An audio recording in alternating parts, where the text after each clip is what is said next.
எழுத்தாளர் வேல ராமமூர்த்தி அவர்களின் குற்ற பரம்பரை பகுதி 25. கொம்பூதி நோக்கி வந்து கொண்டிருந்த 7-8 போலீஸ்களில் கிழட்டு போலீஸ் மட்டும் வாயோயாமல் பேசிக்கொண்டே வந்தார். நம்ம துறை நினைக்கிற மாதிரி கொம்பூதி ஆளுகளை நல்ல வார்த்தை சொல்லி திருத்திடலான்னு நினைக்கிறதெல்லாம் நடக்கிற காரியம் இல்ல. ஒரு ஆளுக்கு 9 துப்பாக்கி போட்டாலும் பயப்பட மாட்டானுங்க. வெள்ளைக்கார சார்ஜென்ட்டுக்கு பாதி புரிந்தும் புரியாமல் இருந்தாலும் தலையாட்டி கொண்டே, நம்ம விக்டர் துரை ரொம்ப புத்திசாலி, இது மாதிரி எத்தனையோ பார்த்தவரு, அவர் கணக்கு தப்பாது என்றபடி நடந்தார். வெள்ளைக்கார போலீஸுக்கு உளவு காட்டில் நடக்க சிரமமாக இருந்தது. நேற்று கிழட்டு போலீசுடன் வந்த வெள்ளைக்கார இளவட்ட போலீஸுக்கு கொம்பூதி குமரிகளின் நினைப்பு ஓடிக்கொண்டே இருந்தது. கிழட்டு போலீஸும் திரும்ப திரும்ப சொன்னதையே சொல்லி கொண்டு வந்தார். ஒரு பொம்பளை என்ன தைரியமா சொல்றா, உலக்கைய தாண்டி உரியட்டு வச்சா உச்சந்தலைய பொளந்துருவேன்னு, என்ன திமிரு, என்ன நெஞ்சழுத்தம். உடுப்பணிந்த போலீஸ்களை கண்டதும் பெரும்பச்சேரி சனங்கள் வீட்டுக்குள் பதுங்கியவாறு வேடிக்கை பார்த்தது. சார்ஜென்ட் கேட்டார், இது என்ன ஊரு? இதுதான் பெரும்பச்சேரி. இந்த ஊர்க்காரங்க நல்ல மனுஷனுங்க, பெருநாழி காடுகரையில பாடுபட்டு கண்ணியமா கஞ்சி குடிக்கிறவன். கொம்பூதிக்காரன் இவங்களை தூண்டி விட்டு கலகம் பண்ணி விட்டுட்டாங்க. இப்ப இந்த ஊர்க்காரன் வேலை வெட்டி இல்லாம பட்டினி கிடக்குறான். பெரும்பச்சேரி வரை வண்டி பாதை, கொம்பூதிக்கு ஒத்தையடி பாதை, 2 பக்கமும் முள்ளுக்காடு. முகத்தில் அடிக்கும் முள்ளுக்காட்டுக்குள் நடக்க சிரமப்பட்டார்கள். விக்டர் துரை உத்தரவுபடி யாரும் ஆயுதம் எடுத்து வரவில்லை. கையில் வைத்திருக்கும் லத்திக்கம்பால் முள்செடிகளை விலக்கிவிட்டபடி குனிந்து விலகி நடந்தார்கள். கிழட்டு போலீஸ் வாயை மென்றார். திட்டம் போட்டு ஊர் வர்ற பாதை நெடுக முள்ளு வளர்த்து வச்சிருக்கானுங்க. சார்ஜன் தடம் பார்த்து நடந்து கொண்டே, திருடுறது தப்புன்னு அவங்களுக்கு தெரியாதா என்றார். திருடுறதுதான் அவங்க தொழில்னு நினைக்கிறானுங்க. களவு கொடுத்தவங்க ரிப்போர்ட் செய்யறது இல்லையா? கொம்பூதியை எதிர்த்து புகார் பண்ற பழக்கம் இல்ல. புகார் பண்ணா வெட்டு குத்துதான், எதுக்கும் அஞ்சாதவங்க. ஊரணி கரை தாண்டி பிணம் வந்தது. நாய்கள் சுற்றி சுற்றி கத்தின. குருவம்மா வீட்டில் கூடி கிடந்த பொம்பளைகள் அத்தனை பேரும் எழுந்து ஓடினார்கள். என் புள்ளைக்கு என்ன ஆச்சு? கண் கலங்கியபடி முன்னே வந்த வேயண்ணாவை கண்டதும் சனத்துக்கு புரிஞ்சு போச்சு. ஆத்தாடி ஆத்தாடி, என் ஈரக்கொலையே, என் வல்லவனே. பிணத்தை இறக்க விடாமல் புழுதி மண்ணில் புரண்டாள் இருளாயி. குருவம்மா பல்லு கட்டி கீழே விழுந்தாள். ஏ ராசா, என் செல்லம். சனமெல்லாம் கூப்பாடு போட்டது. கூழாணி கிழவிக்கு நெஞ்சு உறைந்தது. எத்தனை சாவுகள்! பெண்களை விலக்கிவிட்டு பிணத்தை தூக்கி வந்த இளவட்டங்கள் வீட்டு முற்றத்தில் இறக்கினார்கள். அடுப்படி வேலைகளை அப்படியே போட்டுவிட்டு குமரிகள் பதறி ஓடி வந்தார்கள். கீரை சட்டி ஓடிப்போய் வேயண்ணா வீட்டில் இருந்த ஒரு பலகையை தூக்கி கொண்டு ஓடி வந்தான். வடக்கே முகம் பார்க்க பலகையின் மேல் படுக்க வைத்தார்கள். வேட்டி மூடி கிடந்த சோலையின் முகத்தை பார்க்க பெண்கள் நெருக்கி அடித்தார்கள். திறந்து காட்ட ஆம்பளைங்களுக்கு மனசில்ல. பாக்குற மாரியாவா முகம் இருக்கு? சுற்றி நின்று கொண்டு பெண்களை மறித்தார்கள். கூழாணி கிழவி இளவட்டங்களின் கைகளை விளக்கி நுழைந்து முகத்து வேட்டியை திறந்தாள். இடது கண்ணுமொழி இருந்த இடத்தில் இரத்த குழி, கருரத்தமாய் வீங்கி பெருத்த உதடுகள், முகமெல்லாம் நாய்க்கீரல், வெளியே தொங்கும் தொண்டை குழி. அத்தாடி, என் சிங்கம்! குருவம்மா பல்லு கட்டி கீழே விழுந்தாள். இருளாய்க்கு கண்ணை இருட்டியது, நெஞ்சை அடைத்தது. சரிந்து விழுந்தாள். சனம் தலையில் அடித்து கொண்டு கதறியது. சிறு பிள்ளைகள் கண்ணீர் வடிய நின்று கேவினார்கள். சனத்தை பார்க்க வேயண்ணாவுக்கு சகிக்கல. பிணத்தின் மீது பெண்கள் விழுந்து அழுகின்ற துயரம் தாங்கல. வாயை பொத்தியிருந்த துண்டு நனைய கண்ணீர் ஓடியது. பெண்கள் இருளாயை கட்டிப்பிடித்து கொண்டு கத்தினார்கள். பல்லு கட்டி மயங்கி கிடந்த குருவம்மாவின் முகத்தில் தண்ணீர் தெளித்து முகத்தை துடைத்து விட்டார்கள். கண்ணு முழித்ததும் குருவம்மா மருமகளை கட்டிப்பிடித்து கொண்டு ஒப்பாரி வைத்தாள். இருளாயி சோலைக்கு முழுசா 3 மாசம் கூட முந்தி விரிக்கல. கண்ணி கழிஞ்சதும் கழுத்து கயிறை பறிகொடுத்து நிக்கிற கொடுமையை அனுபவிச்சவ குருவம்மா. புருஷன் வெட்டுப்பட்டு செத்தான், மகன் நாய் கொதறி செத்தான். குருவம்மா புருஷன் செல்லையா வெட்டுப்பட்டு செத்த போது குருவம்மாவுக்கு 17-18 வயசுதான். நல்ல பிராயம். 3 மாசம் கழிஞ்சுதான் சோழ பிறந்தான். கள்ளையும் சாராயத்தையும் குடிச்சிட்டு நித்தம் கறி திங்கிற ஊரு. ஆனாலும் பழிச்சொல்லுக்கு இடமில்லாம புள்ள முகம் பார்த்தபடியே மானம் காத்தா. அந்தா இந்தான்னு காலம் தள்ளி வர்ற போது ஒரு நாள் புருஷன் கூட பிறந்த கொழுந்தனுக்கு உடன்பட வேண்டியதாயி போச்சு. 2 பேருக்கும் ஒரு நாள் ஏற்பட்ட தொடுப்பு ஒளிவு மறைவா நீடிச்சு நடந்துச்சு. இப்பவும் கண்டும் காணாம நடக்கும். இருளாயி சமைஞ்சு இருக்கிறப்போ பருத்தி மாறுபடுங்க படப்படி பக்கம் போனா. படப்புக்கு கிழக்க சடசடன்னு சத்தம் வந்த பக்கம் தலை நீட்டி இருளாயி வாக்க குருவம்மா தான் கொழுந்தனோட அறகுறையா படுத்து கிடந்தா. இருளாயிய கண்ட ஆம்பளை வேட்டியை இழுத்து கட்டிக்கிட்டு ஊரணி பக்கம் ஓடி போயிட்டான். விரிச்சு கிடந்த முந்தானைய கூட்டி சேர்த்து நெஞ்ச மறைச்சபடி குருவம்மா படப்படியில ஒண்டுனா. இருளாயிய பார்த்து கையெடுத்து கும்பிட்டா. இருளாயி வந்த வழியா தலை நிமிராம ஓடுனா. இதுவரை யார்கிட்டையும் மூச்சு விடல. இளவட்டங்கள் ஊரணிக்கரைக்கும் இழவு வீட்டுக்குமாக தடுமாறி திரிந்தார்கள். வேப்பங்குளத்து சாராயம் புளிய மரத்தடிக்கு வந்து இருந்தது. குடிக்காத ஆண்களே கிடையாது.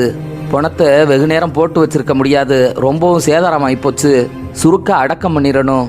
வேயண்ணா இளவட்டங்களை வேகப்படுத்தினார். டேய், நேரமாகுதுடா. ஊரணிக்கரைக்கு ஆள் விட்டார். கருப்பையா, கீரைச்சட்டி, சின்ன கத்தி, கள்ளராமன் 4 பேரும் வேட்டிய விழ வந்தார்கள். வேயண்ணா முன்னே நிற்க பதறி ஒருவருக்கு பின்னால் ஒருவர் தடுமாறி நின்றனர். நேரமாகுதுடா, பாடையை தோது பண்ணுங்க. கள்ளராமன் பிணத்தின் காலை கட்டி பிடித்து கொண்டு அழுதான். சோழ, போயிட்டியடா. வேயண்ணா மறுபடி துரத்தினார். ஊரணி கரையோரம் மிச்சமான போதையில் 2 பேர் மல்லாந்து உருண்டார்கள். பிணத்தின் கால்மாட்டில் தலையிறக்கி அழுது கொண்டிருந்த இருளாய்க்கு சத்தம் வரல. தொண்டை கட்டி போச்சு. குருவம்மா மட்டும் ஒப்பாரி வச்சுக்கிட்டு இருந்தா. கூழாணி கிழவி பெரிய பொம்புளைங்களுக்கு யோசனை சொல்லி கொடுத்தா. ஒரு பானையில சாணி தண்ணிய கரங்கிடி, ஒரு விளக்கமாறும் கொல்லிக்கட்டையும் கொண்டு வந்து முச்சந்தியில வைங்க. பணத்தை குளிப்பாட்ட முடியாது, சாத்திரத்துக்கு ஒரு சொம்பு தண்ணியை தெளிச்சு விட்டு தூக்கி விட வேண்டியதுதான். பிணத்தை தூக்கி பாடையிலே வைக்க ஆட்களை காணோம். எல்லா பயல்களும் ஊரணிக்கரையில் வெட்டி வழக்காடி கொண்டிருந்தார்கள். வேயண்ணாவுக்கு இருப்பு கொள்ளவில்லை. எழுந்து, டேய் கீரைச்சட்டி, கருப்பையா கூப்பிட்டு முடிக்கவில்லை. ஊரணிக்கரை இளவட்டங்கள் கிடைக்குள் நரி நுழைந்ததும் ஆடுகள் சிதறுவது போல காட்டுவாக்கில் விழுந்து ஓட கிளம்பினார்கள். வேப்பங்குளத்து சாராயம் கருவமுள்ளு புதருக்குள் பதுங்கியது. ஊரணிக்கரை தொட்டு போலீஸ் வந்து கொண்டிருந்தது. பகுதி 26. நடு ஊருக்குள் பிணம் கிடப்பதை கண்டதும் போலீஸ்கள் ஊரணிக்கரை மீதே நின்று கொண்டனர். சிதறி கிடந்த இளவட்டங்களும் பெரியாம்பளைகளும் தாங்கள் பதுங்கியிருந்த புதர் இடுக்குகள் வழியாக நோட்டம் பார்த்தனர். போலீஸ் தலை தெரிந்ததும் மந்தை வேம்பின் உச்சியில் ஏறிய நரிவேலு கிளையில் கட்டி தொங்கிய கொம்பை எடுத்து ஊதுவதற்கு நிமிர்த்தம் பார்த்து உட்கார்ந்திருந்தான். ஒரு எட்டு கூட முன்னே வைக்க விடாமல் மற்ற போலீஸ்களை தடுத்து நிறுத்தியது கிழட்டு போலீஸ்தான். நள்ளிரவு உச்சந்தலைக்கு மேல் உலக்கையை தூக்கி அடிக்க வந்த வெள்ளையம்மாவும் பெண்கள் கூட்டத்தில் அமர்ந்திருந்தாள். நாய் குதறியதில் சோலையை பறிகொடுத்து விட்டு சனம் அழுது தவித்து கூடி கிடந்தது. பிணத்தோரம் உட்கார்ந்திருந்த குமரிகள் மேல் இளவட்ட போலீஸ்களின் கண்கள் மேய்ந்தன. விழி கலங்கி சிவப்பேறியிருந்த வேயண்ணா இடதுகை வாக்கில் வேட்டி நுனியை தூக்கி பிடித்தபடி 4 எட்டு முன்னே வந்தார். யார் நீங்கெல்லாம்? புருவம் உயர்த்தினார். இங்கே வேயண்ணா யாரு? சார்ஜென்ட் விரைத்தபடி கேட்டான். தோள்களை விரைத்த வேயண்ணா, நீங்க யாரு? கண்களை இடுக்கினார். கூழாணி கிழவி எழுந்து வெடுக் வெடுக்கென வந்தாள். ராத்திரி வந்தவங்க தானடா நீங்க? கிழட்டு போலீஸை நோக்கி விரல் நீட்டி கேட்டாள். ஊருக்குள்ள போனம் கிடக்குது, நம்ம வந்த நேரம் சரியில்லை என நெஞ்சுக்குள் பதறிப்போனான் கிழட்டு போலீஸ். பெருநாழியில புதுசா போலீஸ் கச்சேரி வந்திருக்கு. சுத்துப்பட்டி முக்கியஸ்தர்களை எங்க துறை பார்க்கணும்னு சொன்னாரு. அதுதான், நீங்க கச்சேரி வர வந்து திரும்பிடணும். வேயண்ணாவிடம் ரொம்ப நயந்து பேசினார். முன்னே நிற்கும் போலீஸ்களையும் பின்னே கிடக்கும் பிணத்தையும் மாறி மாறி பார்த்த வேயண்ணா, இன்னைக்கு முடியாது, நாளைக்கு பார்க்கலாம் என்றபடி திரும்பி நடந்தார். போலீஸ்கள் ஒருவர் முகத்தை ஒருவர் பார்த்தனர். தலைமை தாங்கி வந்த வெள்ளைக்கார சார்ஜென்ட் ஊரணிக்கரையில் நின்றபடி ஊரை இளக்காரமாக அளவெடுத்தார். 40 வீடு, 4 சந்து. ஒரு பட்டாலியன் போலீஸுக்கே ஊர் தாங்காது. கண்ணை மூடி முழிக்கிறதுக்குள்ள அழிச்சு விடலாம். புதருக்குள் பதுங்கி இருந்த இளவட்டங்கள் சார்ஜென்ட் கண்ணில் படவில்லை. வேப்பமர உச்சியில் உட்கார்ந்திருந்த நரிவேலு கையில் ஊதுகொம்போடு கீழே நடப்பவற்றை குறுகுறு என பார்த்து கொண்டிருந்தான். சார்ஜென்ட் மற்ற போலீஸ்களை பார்த்து ரகசியமாய் கண் சுமிட்டினார். நடுக்காட்டு சந்தையை சூறையாடியதிலிருந்து பெரும்பச்சேரி சனம் பட்டினியாய் கிடந்தது. எங்க காடுகிற வேலைக்கு நீங்க வேணாம்னு பெருநாழி ஆளுக சொல்லல. ஆனாலும் எப்படி போறது? நடுக்காட்டு சந்தையை தீ வச்சு கொளுத்தணும், வீடுகளை அடிச்சு நொறுக்கணும். செஞ்சது சரியா தப்பானே தெரியல. கொம்பூதி வேயண்ணா சொன்னாரு, செஞ்சோம். அவருக்காக செய்யல, நமக்காகத்தான். நம்ம அவமானத்தை துடைக்கதான். எறும்பு புத்துல துருவனை கட்டி போட்ட மாதிரி கொடுமையெல்லாம் இன்னைக்கு நேத்தா நடக்குது. அது வழமையா நடந்துகிட்டு தாப்பா இருக்கு. அதை ஏத்துக்கிறதா எதுக்குறதானே விளங்கல. ஏத்துக்கிட்ட அவமானம், எதிர்த்தா பட்டினி. எல்லாம் தவிச்ச வை தண்ணிக்குத்தான். பெரும்பச்சேரியில தோன்ற இடமெல்லாம் உப்பு தண்ணி. அந்த காலத்துல நம்ம வயல்களை நல்ல தண்ணி கிடைக்கிற இடத்துல குடியேற விடல. பெரும்பச்சேரி சனம் கூடி கூடி பேசியது. 2 நாளாக கூடி பேசுகிறது தான் வேலை. கூட்டத்துக்குள் திருவேட்டையும் துருவனும் இருந்தார்கள். வீடுகளில் மிச்ச மீதி இருந்த தவசம் தானியங்களை அரிச்சு பொறுக்கி ஆக்கி குடிச்சாச்சு. அடுத்த வேளை கஞ்சிக்கு வழி இல்ல. ஆகாயத்தை பார்த்து உட்கார்ந்தாச்சு. கூட்டத்துக்குள் இருந்த விசக்குட்டை கேட்டான். கொம்பூதி ஆளுக பேச்ச கேட்டு இருக்க கூடாதோ? திருவேட்டைக்கு பொசுக்கென கோபம் வந்தது. ஏண்டா அறிவு விட்டவனே, நக்கி குடிக்க நாழி தண்ணிக்கு காலமெல்லாம் கருமாயப்பட்டது நம்ம ஆளுகளா இல்ல கொம்பூதி ஆளுகளா? கட்டரும்பு கடிபட்டு சாக கிடந்த நம்ம துருவனை மீட்டு வந்தது நம்ம ஆளுகளா கொம்பூதி ஆளுகளா? நம்ம பொம்பளையால நல்ல தண்ணி தீட்டுப்பட்டு போச்சுன்னு நரகள் அள்ளி கொட்டுனதை பார்த்து கோவப்பட்டது நம்ம ஆளுகளா கொம்பூதி ஆளுகளா? திருவேட்டை பொறிந்து தள்ளிவிட்டான். விசக்குட்டை தலையை கவிழ்ந்து கொண்டே, இப்ப பட்டினியா கிடக்கிறது நம்ம ஆளுகளா கொம்பூதி ஆளுகளா என்றான். ஒரு நாள் பட்டினி கிடக்க உன்னால முடியாதுன்னா உனக்கு எப்பவும் விடிவே கிடைக்காது. எல்லாவற்றையும் சொல்லி முடித்தான் ஹசார்தினார். அவனது கையை உதறிவிட்டு வஜ்ராயினியை பார்க்காமலேயே குதிரை ஏறி புறப்பட்டான் வெள்ளாயுதம். குறுக்கே மான் நுழைந்தது. வெள்ளாயுதத்தை மருள பார்த்தது. வஜ்ராயினியாகவே தெரிந்த மானை பார்க்க கூட வெள்ளாயுதத்தின் மனசு மறுத்தது. வெள்ளாயுதத்தின் காலோரம் முகத்தை கொண்டு வந்த மானிடமிருந்து வஜ்ராயினியின் வாசனை வந்தது. கபாலத்தை கலக்கும் வாசனை. மான் ஏறிட்டு வெள்ளாயுதத்தை பார்த்தது. இப்படித்தான் அவளும் பார்த்தாள். உயிரை கரைக்கின்ற பார்வை. வெள்ளாயுதம் கண்களை இறுக மூடிக்கொண்டான். பாதத்தில் மான் முகம் தேய்த்தது. ஆற்றோரம் அமர்ந்திருந்த வஜ்ராயினியின் மேனியில் ரோமக்கால்கள் பூத்தன. மெல்ல இமைதிறந்து திரும்புவதற்குள் அடிவயிற்றில் தட்டு வாங்கிய குதிரை கொம்பூதி நோக்கி புழுதிகிழப்ப போய்க் கொண்டிருந்தது. கரையேறி ஓடிவரும் வஜ்ராயினிக்கு ஆயிரம் ஆயிரம் செய்திகளோடு துள்ளி வந்து கொண்டிருந்தது மான்.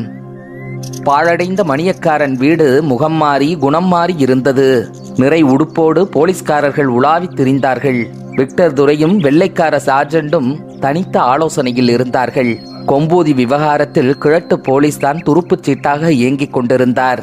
வேயண்ணாவை எதிர்பார்த்து காத்திருந்தது கச்சேரி. ஊர் முக்கியஸ்தர்களுக்கு தகவலை கசிய விட்ட கிழட்டு போலீஸ், வேயண்ணா இன்னைக்கு வர்றாரு, விக்டர் துரை கிட்ட மாட்டினா ஆள் தப்பிக்க முடியாது என்றபடி தொப்பியையும் உடுப்பையும் அடிக்கடி சரி செய்து கொண்டார். நடுக்காட்டு சந்தையை கொளுத்திவிட்டு ஊரையும் அடித்து நொறுக்கிய பின்னால் வேயண்ணா பெருநாளிக்கு வரவில்லை. இன்றைக்குத்தான் ஊருக்குள் நுழைகிறார். கொம்பூதியை மடக்கினால் பெரும்பச்சேரி விழுந்துவிடும். இதுதான் பெருநாளி கணக்கு. சுப்பையாவோடு சேர்ந்து ஏகாம்பரமும் முக்கியஸ்தர்களும் ஜாடைமாடையாக கச்சேரியை வேடிக்கை பார்த்தார்கள். இன்னும் வேயண்ணாவை காணோம். களவாடுறதும் கலகம் பண்றதும் கொம்பூதிக்காரன் இஷ்டம்தான். இத்தனை நாளா வேயண்ணாவை கேட்க ஆள் இல்ல. இப்ப கேள்வி கேட்க ஆள் வந்துட்டான் வெள்ளக்காரன். நடுக்காட்டு சந்தையில் அடிபட்ட எல்லோரும் சிரித்து குழைந்து திரிந்தார்கள். கச்சேரி வாசலை கடக்கும் போதெல்லாம் கும்பிடு போட்டு நடந்தார்கள். வெளிப்பார்வைக்கு தெரியும்படி கச்சேரிக்குள் வரிசையாக அடுக்கப்பட்ட துப்பாக்கிகளை பார்க்க பார்க்க தைரியமும் சந்தோஷமும் தாங்காமல் இன்னொரு கும்பிடு போட்டார்கள். சுற்று சுவருக்குள் நிறுத்தி வைக்கப்பட்டிருந்த குதிரை சாரட்டு சாமி ஏறி வரும் சப்பரம் போல தெரிந்தது. அதற்கும் ஒரு கும்பிடு போட்டார்கள். கொம்பூதியை விட்டு கிளம்பிய வேயண்ணாவும் வையத்துறையும் பெரும்பச்சேரியை கடக்கும் போது சனம் வாடிப்போய் உட்கார்ந்திருந்தது. வேயண்ணா சொன்னார், எல்லாரும் கொம்பூதி கிணத்துல குடி தண்ணி எடுங்க. பெருநாளியை காட்டிலும் கொம்பூதி கொஞ்சம் தூரம் அதிகம். எஸ்டேட்டு கிணத்து ருசி எங்க ஊர் தண்ணிக்கு கிடையாது. இருக்கட்டுமே, மானம் போய் கிடைக்கிறது தேவாமிர்தமா இருந்தாலும் நமக்கு வேண்டாம். வேயண்ணாவும் வையத்துறையும் பெருநாளி வண்டிப்பாதையில் நடந்தார்கள். 4 புஞ்சையை கடந்து போகையில் எதிரே ஒரு மாட்டு வண்டி பாரமேற்றி கொண்டு வந்தது. கையில் இருந்த வேல்கம்பால் வண்டியை மறித்தார். யாரடாவன்? வண்டி ஓட்டி வந்தவன் மாடுகளை இழுத்து பிடித்து நிறுத்தி கீழே குதித்தான். வண்டி பாரத்துக்கு ஊடாக இருந்த பள்ளத்துக்குள் முக்காடு போட்டு முகத்தை மறைத்தபடி கிடந்தவன் மெல்ல தலை தூக்கி பார்த்தான். யாராவன் வண்டி பாரத்துக்குள்ள? அதட்டினார். முக்காடு விளக்கியவன், ஐயா நான் தான் பச்சைமுத்து. கொம்பூதிக்குத்தான் தவச தானியம் கொண்டு போறேன் கும்பிட்டான். வேயண்ணா சிரித்து விட்டார். பச்சைமுத்து, இதென்ன முக்காடு? சந்தையில் நடந்த சம்பவத்துக்கு பிறகு பெருநாளி ஊர் நிலவரம் சரியில்லை ஐயா. அதுக்காக நம்ம உறவு விட்டு போயிடக்கூடாதுல்ல. என்னைக்கும் போலவே என் ஊழியம் நீடிக்கும் சாமி. வேயண்ணா நெகிழ்ந்து போனார். பச்சைமுத்து, பெரும்பச்சேரி சனம் பட்டினி கிடக்குது. இந்த தவசம் தானியத்தை பெரும்பச்சேரியில இறக்கு. கொம்பூதிக்கு அவசரம் இல்ல. சரி ஐயா என்றவன், ஐயா இப்ப பெருநாளிக்கா போறீங்க? ஆமா, எவனோ வெள்ளக்காரன் வந்திருக்கானா, என்னைய பார்க்கணுமா? அதுதான், ஒரு எட்டு போயிட்டு வந்துடுறேன், நீ கிளம்பு. ஐயா மன்னிக்கணும், நல்ல எண்ணத்தோட உங்களை வர சொன்ன மாதிரி எனக்கு தெரியல. பச்சைமுத்துவை ஏற இறங்க பார்த்து ஒரு நமட்டு சிரிப்பு சிரித்த வேயண்ணா, பச்சைமுத்து தானியத்தை பெரும்பச்சேரியில இறக்கு. 2 நாளா சனம் பட்டினி கிடக்குது என்றபடி பெருநாளி வண்டிப்பாதையில் நடந்தார். மதயானை போல் முன்னே போகும் வேயண்ணாவின் நடையோடு ஈடுகட்டி வையத்துறை நடந்து போனான்.